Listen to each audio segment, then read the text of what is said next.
Come on.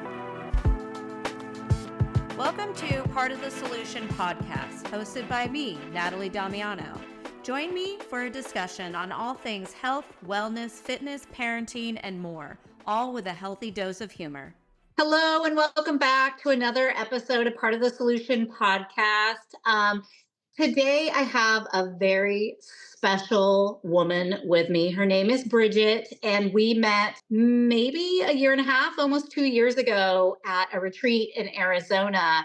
And she is the money queen. And so I just wanted to bring her on today to just share a little bit about her journey and kind of what her life looks like now and what she does. And so, Bridgette, thank you so much for being here. Why don't you just share a little bit about your story? I am so excited to be here and to see you again. So as Natalie mentioned, my name is Bridgette Boucha. I'm actually located in Atlanta, Georgia, but I travel a good bit as a passion for work and play.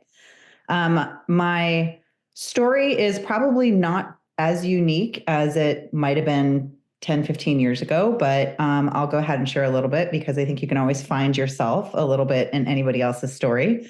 So Natalie mentioned Money Queen. That is the title of my book that I published in the fall of 2023, but there's a lot leading up to that. Nobody comes out of the womb and was like, oh, I'm going to just self-appoint myself as some sort of financial guru, right?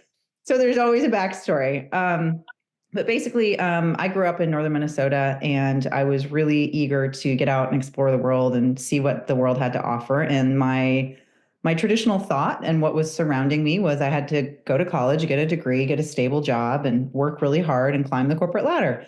And that seemed really logical for my logical brain at the time. And so that's kind of how I started, was really trying to figure out how can I do the next best thing, chase the next gold star, to get the next promotion, to get the next relocation, to get the next job.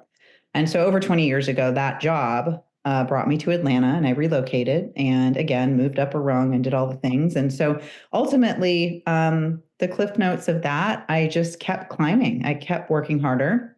I kept doing, quote unquote, all the right things. And while in Atlanta, I made my first big title, the coveted title of CFO. And I was absolutely thrilled. That was everything I'd worked for. I was barely 30 years old, and I just felt like I had made it. And all of that rush and all of that passion and all of that excitement really burned bright for a while. It was probably 4 years into that. So I spent about almost 17 years in corporate. It was about 4 years into that where I started to feel disconnected. The light was dimming, the passion was draining, my patience was dwindling. I just felt so off because it just was everything I ever wanted. And so ultimately I made the really untraditional decision to leave corporate America. It's now been 9 years, and go into entrepreneurship. And that is a journey unlike any other, which I know we will go ahead and get into. But through that journey, I found a lot. I found all kinds of insecurities. I found a lot of strength. I'm still uncovering a lot of self-discovery. I do get to use my financial skill set. So I didn't abandon all that skill set and experience. I just repackaged it into a way that felt more like me, and found entrepreneurs in kind of in that same personal development journey that really needed financial guidance and support. And it was a way for me to get really clear on how I could support them and also give them a resource, and me and my team to be able to help them really demystify money, right? Kind of create some sort of aligned financial strategy and something that they might not have been looking at. And so now I'm a speaker, I'm an author, I'm a fractional CFO. And like I mentioned, I love to travel, and I've got 2 French bulldog puppies that are my life. Yes, they are. And they are so freaking cute. I see them on Instagram often. I want to rewind for just a minute. And when you made that decision between leaving your dream job, essentially, and going into entrepreneurship, talk to us about that, like, aha moment, or that holy shit, I'm going to make the jump moment, and just the emotion behind that, and your drive, and what you knew probably was the goal for that. Yeah, it's really for anybody that's listening that has been through some sort of sort of untraditional change, right? Like it's kind of people don't do it. It's risky. It's scary. You know, it was probably the combination and compounding of so many aha moments. I lived very much in discomfort and confusion for a while because I did not want to underperform. It's not how I'm wired. So I kept it inside that I was struggling or that I was getting impatient and that I just wasn't enjoying it as much as I used to. And if you've been through something like that where your livelihood is at stake, how are you going to pay the bills? Like, what's your identity going to be? And at the time I was married. And so it wasn't that I was just trying to convince my husband at the time that this was a good idea. I was also trying to convince myself. Yes. Plus, I felt like I was going to hang the company out to dry, because our egos want us to, feel like we're not replaceable, right? And the reality is, it's a corporate environment, and there's all kinds of roles and skill sets, and even if you add value, you have to do what's right for you. So ultimately, over a period of, gosh, I don't even know how long that period lasted, but it was probably a good year. Then I decided that I just could no longer do it. I just was feeling so out of alignment, so disconnected. And I didn't have language for it at the time because I was very much a product of a corporate like structure. I kind of was put in a box based on my skill set. I was still me. I was still a young female CFO. So I was still like brought my own personality, but I had no language and zero clue about personal development, going inward, processing things. Like I was just very game face, like in my masculine. I mean, anybody listening that's been in any sort of professional services role, there's kind of this like, you put your own spin on it, but you're showing up. You gotta lead. You have to lead by example and all these different things. And so ultimately, it was a lot of tears. There was a lot of frustration. There was probably, I gave a really extended resignation as a means to make me kind of feel better with the owner. Like, hey, I can give Yeah. you 2 weeks. And she's like, nope. I can also go 3 months because I was very open with her. It was important that I was with her that I did not have another job. I was just burnt out and I did not want to leave her hanging. And so we kind of kept that relationship going. We actually still, 13 years later, have a great relationship, and I now consult for that company. So what I'll tell you is don't burn a bridge if you can help it, unless it needs to be burned. But that was a really tough time for me. And I think with anything like that, what I'm proud to say that I can look back on is no, I did not do everything perfectly. No, I did not. But the fact that I feel like I did it in a way of integrity where I can still maintain some of those relationships and take what I learned from it with me to kind of, everything primes you for the next step and then turn that into another revenue stream for myself. So nothing is ever lost. No experience is ever lost. Even if you shit the bed and didn't do it well, it's fine. That's the way that it was meant to be.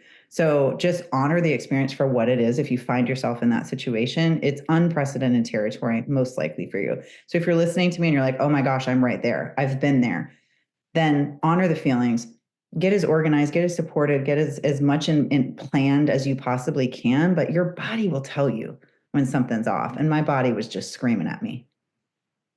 Yeah, I've had that exact same experience with my previous career, and it just got to a point where I hated it, and I realized it's not them, it's not everybody else, it's me. I'm just completely spent. I'm burnt out, and it's confusing because there's the point where you're like, I freaking love this job, I love this career, I feel so important, I feel needed, I'm so good at it, like every day you're just nailing it. And then, like you said, your body comes in, your mind, your knowing, and is like, nope.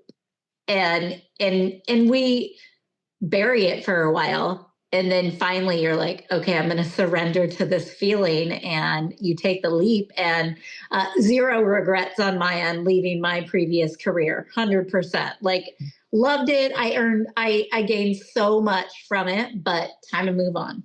So I really respect that you did that and that you listened to yourself and that inner knowing.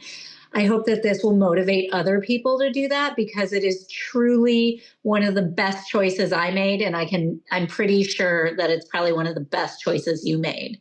Um, so let's kind of jump into what it is. What did you leave this job for? What was the new business that you created? Yeah, so this is an interesting story. If anybody feels like they have to have it all together before you leave, you might not. I did not. So I'm not saying do as I do by any means, but my story is the only personal experience that I can share with you. So I'm going to go ahead and do it. When I left, I originally thought and tried to justify that I was going to leave for like 2 to 3 months and I was going to recharge. Then I could go back into corporate America and refresh. In the back of my mind, I knew that probably wasn't true, but it sounded better to my friends and family.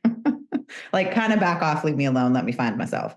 During that time, I had a big struggle with identity because I didn't necessarily like I started doing some network marketing and health and fitness because I thought, well, if I'm not gonna have a job, I'm gonna be fit. Like, I'm gonna be fit as fuck. Like, that was something I was really important to me. I did network marketing. I had a lot more free time than I used to have. I started doing corporate wellness consulting. I walked a few dogs.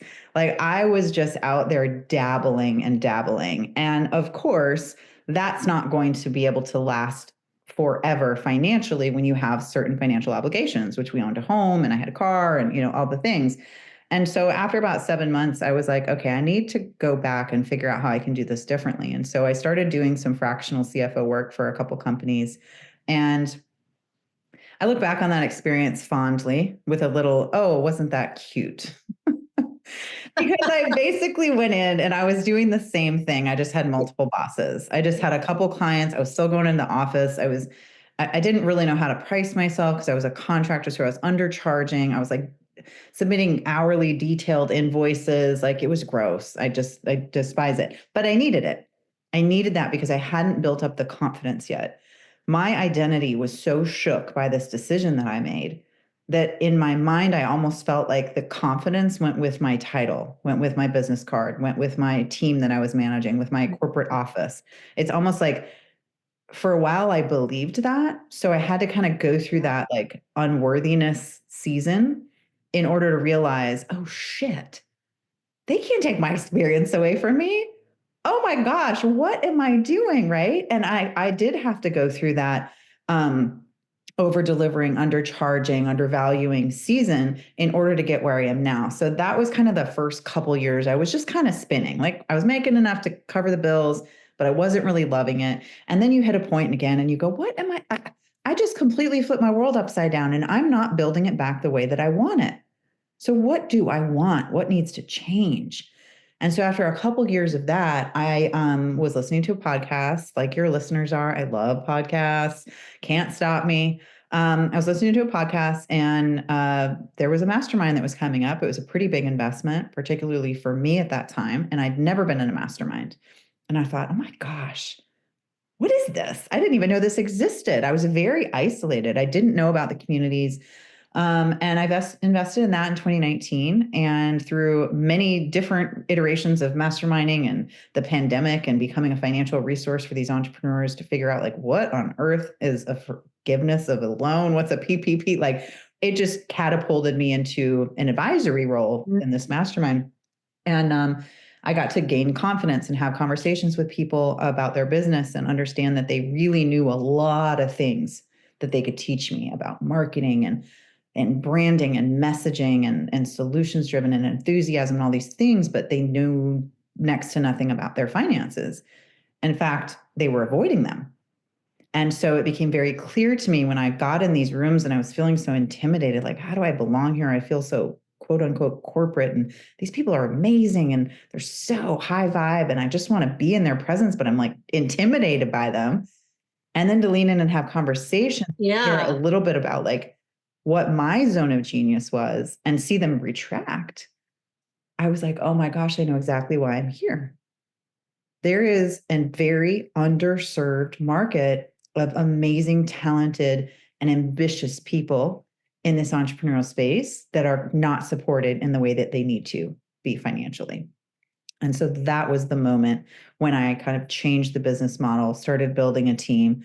Everything has looked different year after year. You think you go in with a solution and that's what everybody wants. And then you're like, well, that's not exactly it. Let's go ahead and give them what they want, but also provide them what they need. It's a little bit of a balance there because there's a lot of avoidance. Okay. So after that, like, aha moment that you had, and you switched kind of your own business model and you started like leveling up? Like, were you having just different conversations with higher level people, or, how did they take you in being like you said, you were from corporate and not really into the personal development and the branding and all of that? Like, were they accepting of you, or were they like, oh shit, she knows her worth, like she knows who she is, she knows this big money thing that we're trying to avoid? Like, how was that taken on? It wasn't instant. It wasn't like I just I discovered that day that there was a gap that I could fill. It was, money it's about building trust, right? And me being on this journey with them and really exploring the entrepreneurial side of how to package and how to price and how to market and how to use your voice, like really get clear. There was a time period in there where I really didn't use my voice much because I wasn't really clear. In fact, it would almost bring me to tears because I couldn't believe where I had gotten.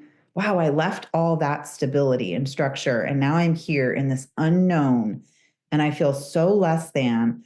And the reality is, I had to go through that to build up that personal development muscle and to be around these people who were encouraging and helpful and kind of showing me the way of what was possible, like how you can actually structure the business in that way. Because being a corporate CFO did very little to get me ready to be an entrepreneur. It's just not designed that way. And so it was really kind of a bunch of iterations of building trust and understanding what people might need and building those relationships. And then the hiring started. And then all of a sudden it was like 5 clients and it was 10 clients. And it was, an iteration of all that that happened in the first, I don't know, maybe even like 6 months once I got clear about how I could serve and who I could serve.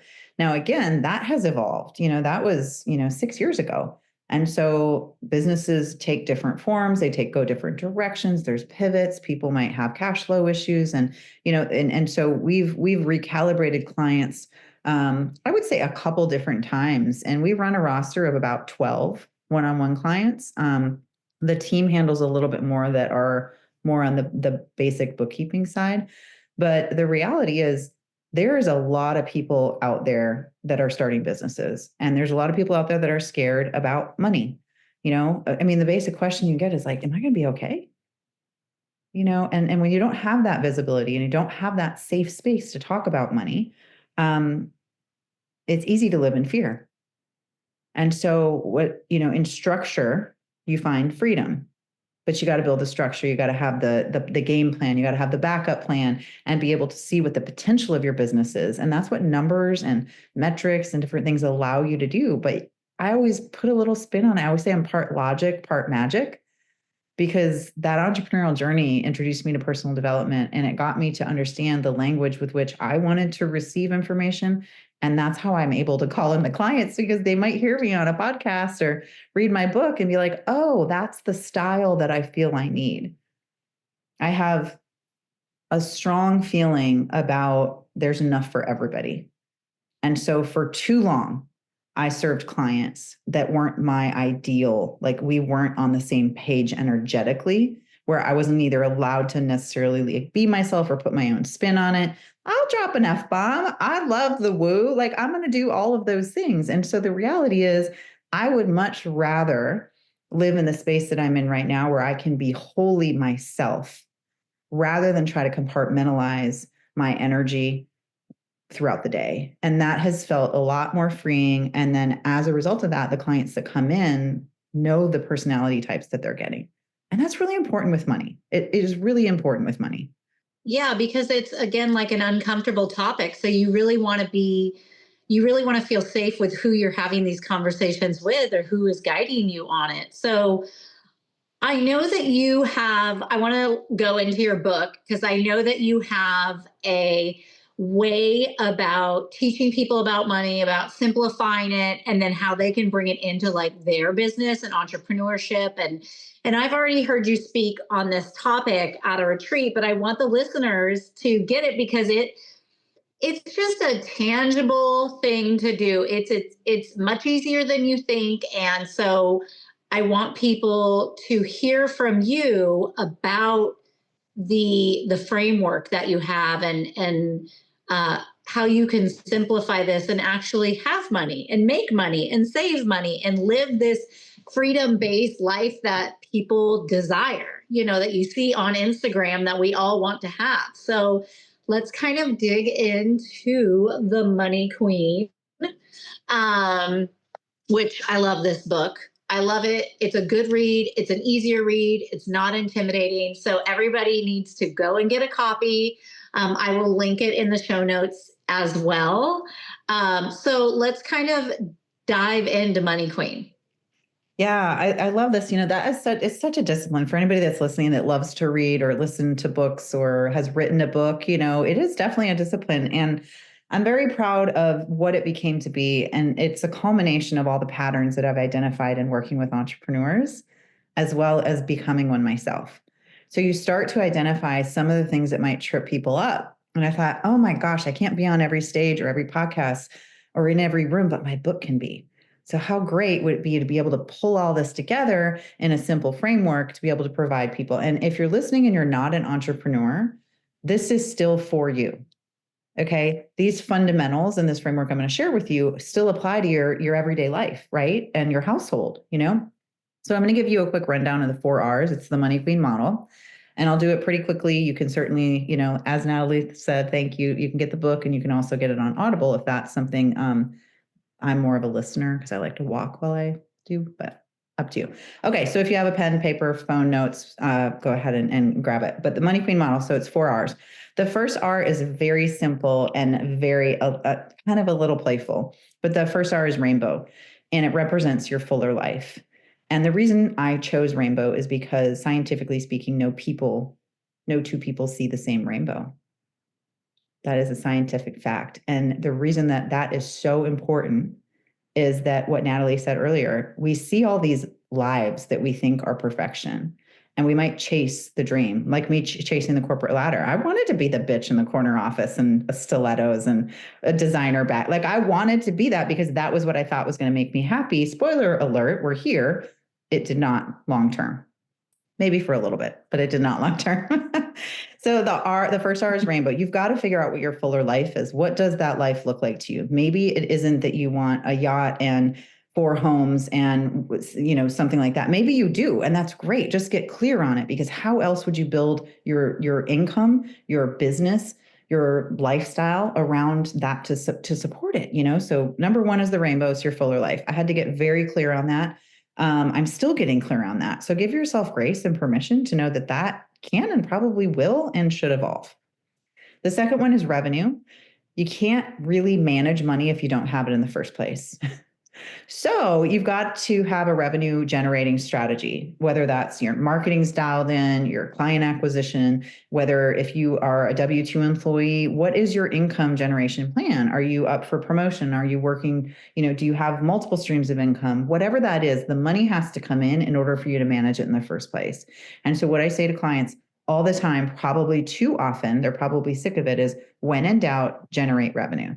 Like if you're ever like, what should I do today? What is on my to-do list? We hide in the things that we want to check off, right? I'm a big list person. I love checking stuff off.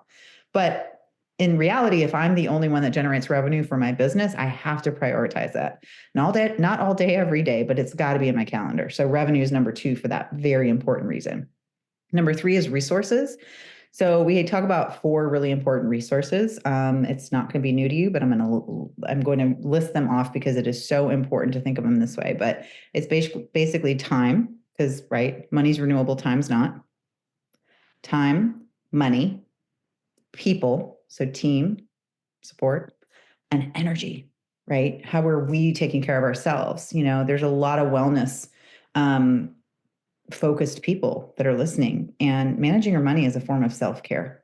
100%, no question about it, period, end of story.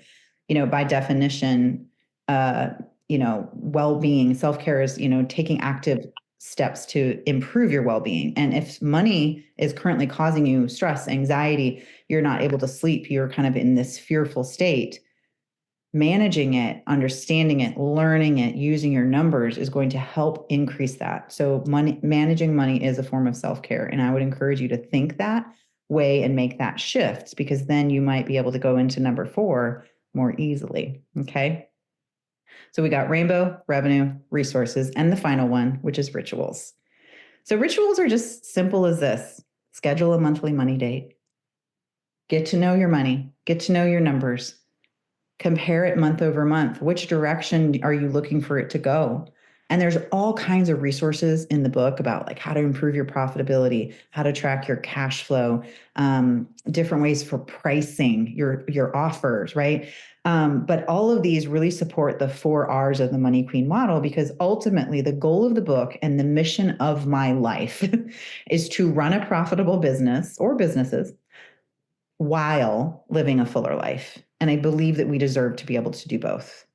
Yeah, I definitely agree. And when I first heard you talk about this, I was blown away. I was like, oh shit. Like, yeah, all of these things totally make sense, because anytime I didn't make as much money this week or last month, I don't sleep as well. I don't eat as well.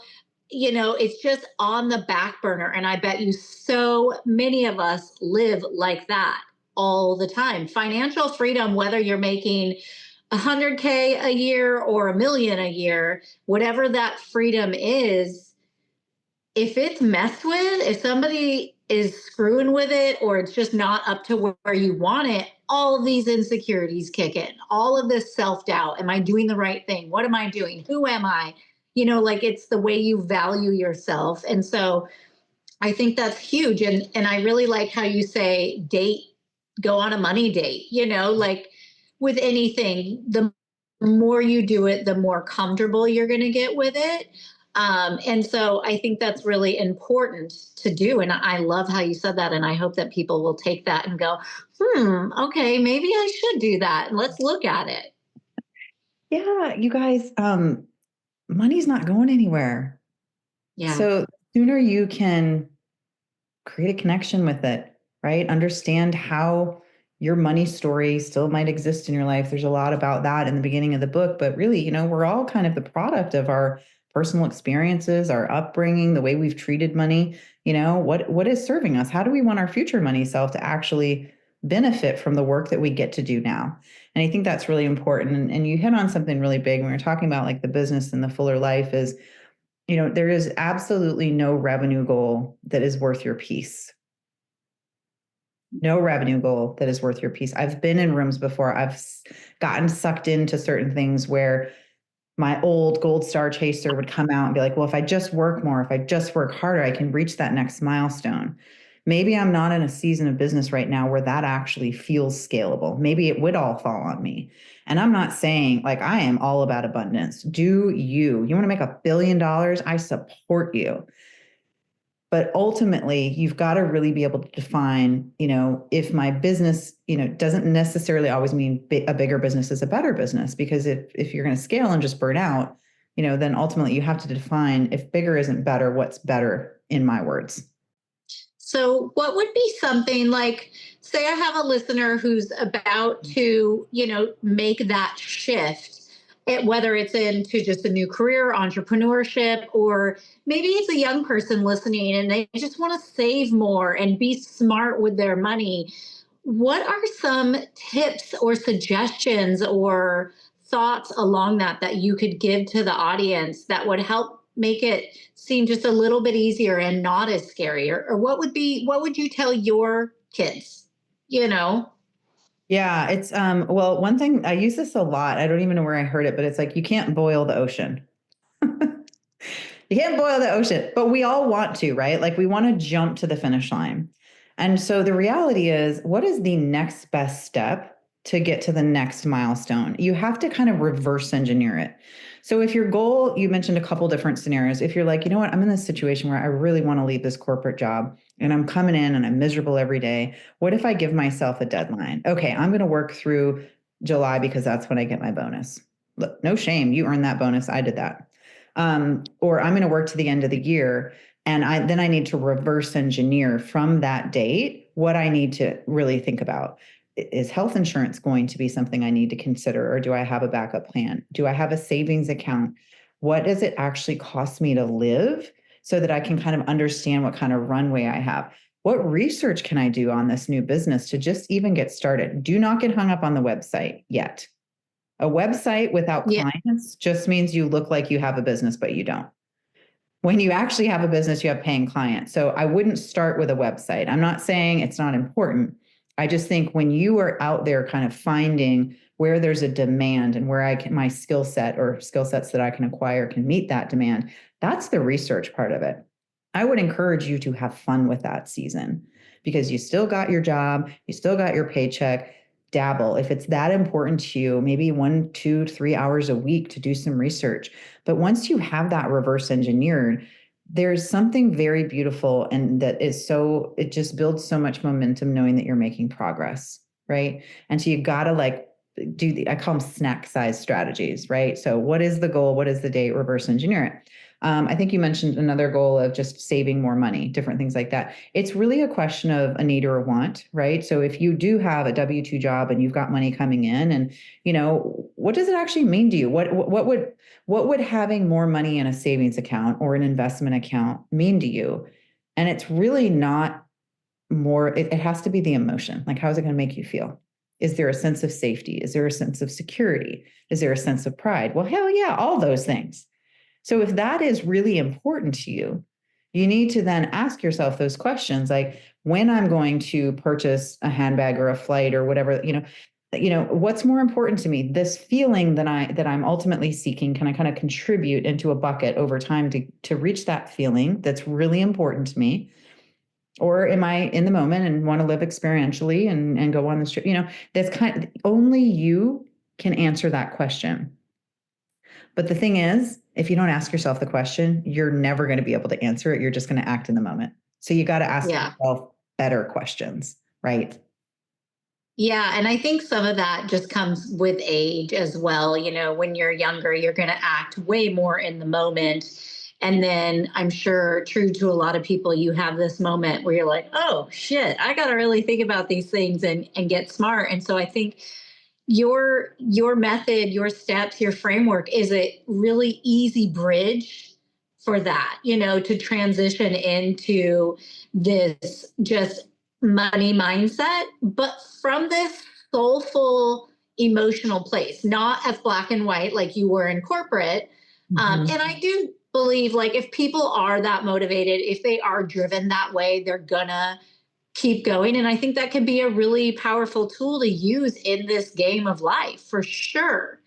But for somebody who is maybe a creative or more emotional or always looking more inward, I think your book mixes perfectly the feminine and the masculine energy of money and how to get what you want out of life. I think it speaks to so much more than just money. That was part of my takeaway from reading the book. Is it wasn't just like get a 401k or invest in a low, index. It has nothing to do with that. It has to do with, like, what does it mean to you? What's the significance to you? What do you want your life to look like?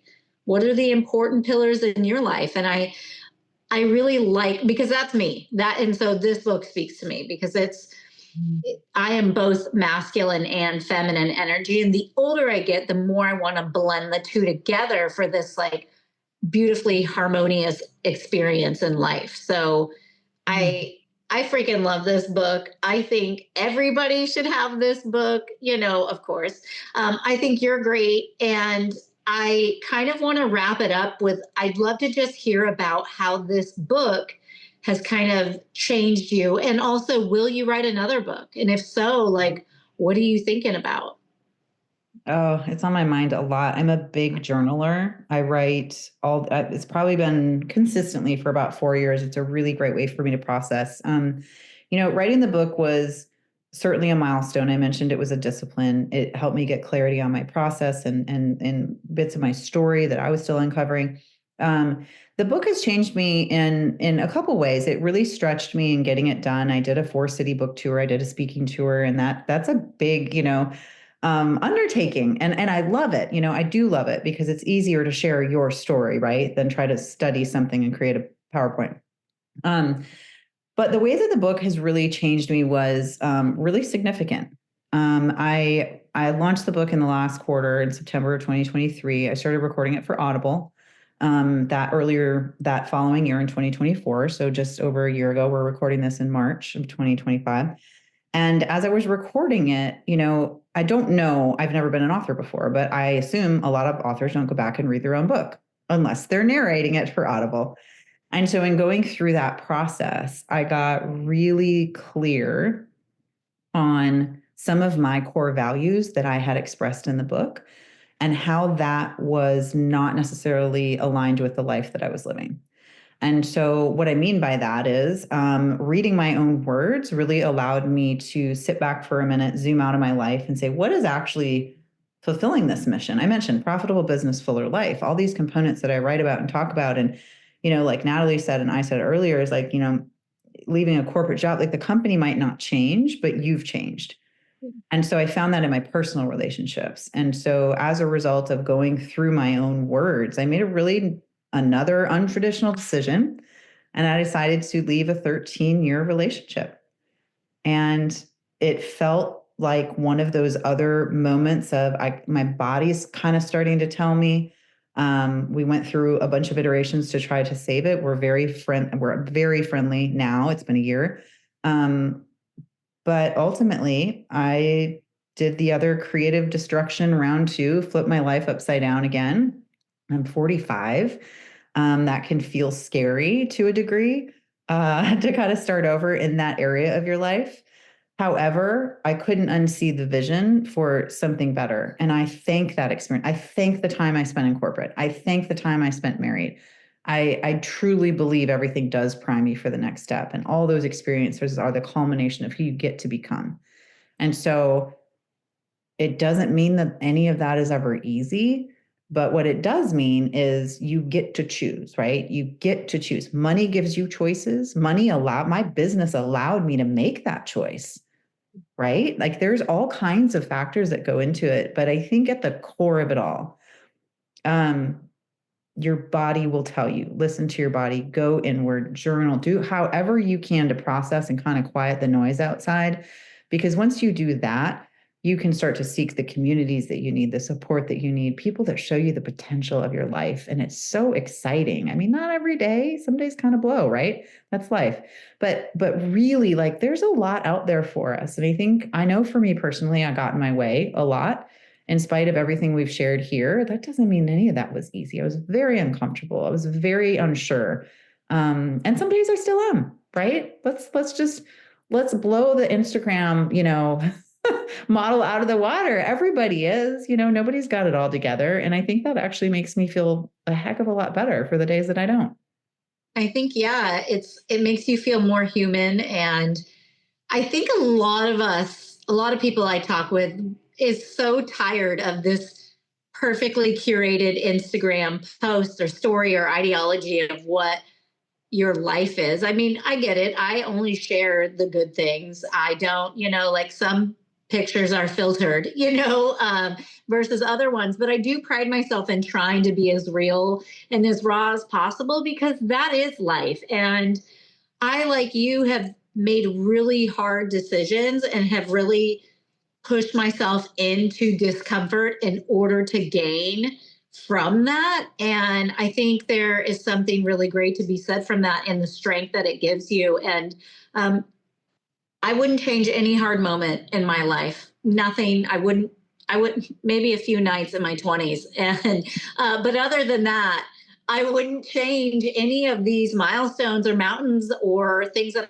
I've overcome or put myself in a shit position because I'm so happy with my life today. And I'm so happy about where it's going. And I feel so confident in my future because I trust my gut. Like your gut, like you were saying, will just never steer you wrong. Like your body will tell you. But I think it takes a while in growth to have that trust, to have that relationship with your inner knowing and really have it be validated. So I love how you said that. I love how you put that in because people may not relate money to that, but really it's just another facet to having that life and that feeling of comfortability and knowing where you're going if the foundation is set up. And I think that's again, what your corporate job has done, what this book has done, is it could set up a more solid foundation for people out there who maybe don't know all the answers yet, And so I think that this is a great tool for that. And I'm so glad that you've had these moments in your life that brought you to writing this book, because we learn and then we have to give it away, right? Like, you have to be generous with the things that you've been through and that and then help others. Like, it's just part of, I think, what's in a lot of entrepreneurs, and I definitely feel that within you. Well, thank you. I agree. I know not everything is meant to be shared. Maybe it's a journal for you. Maybe it's in a therapy session for you. Maybe whatever it is. But I do think for those of us that feel called, we really see the value in being able to, share the lesson, or else it kind of gives it more meaning, I think, to a degree, if it's something that you feel called to sharing. But I know people have done that for me, and that's really helped me, go through these last several years, because it is quite the road. But I certainly would not want to be anywhere else. I will, kind of mirror what you said. This journey of entrepreneurship, all of the lessons, all the things, I know where I've come from and what value I bring into this part and that season of me. And like you, I'm excited about what's coming more than I have been, kind of before. Yeah, and I believe in that journey. That journey brought me and you into the same retreat home, and into the same retreats and events. And I am so grateful for that, because we live on opposite ends of the U.S. We would have never found each other. We would have never had any of these conversations. And that's what I love, is having more of these conversations with like-minded women. And so, again, just thank you so much for being here today, coming in, sharing your journey, being vulnerable, being, part of the solution. Money is definitely part of the solution. And I think that I can't wait to watch, what you're going to do. And if you write another book, which my gut tells me that's definitely coming, um, I don't even know if you know that yet, but I feel it for sure. So thank you so much, Bridgette. You're welcome. Thank you. Thank you for offering this platform and allowing me to have this conversation with you to serve your community, and congrats on the podcast and everything else. Can't wait to keep celebrating you. Yeah, thanks so much.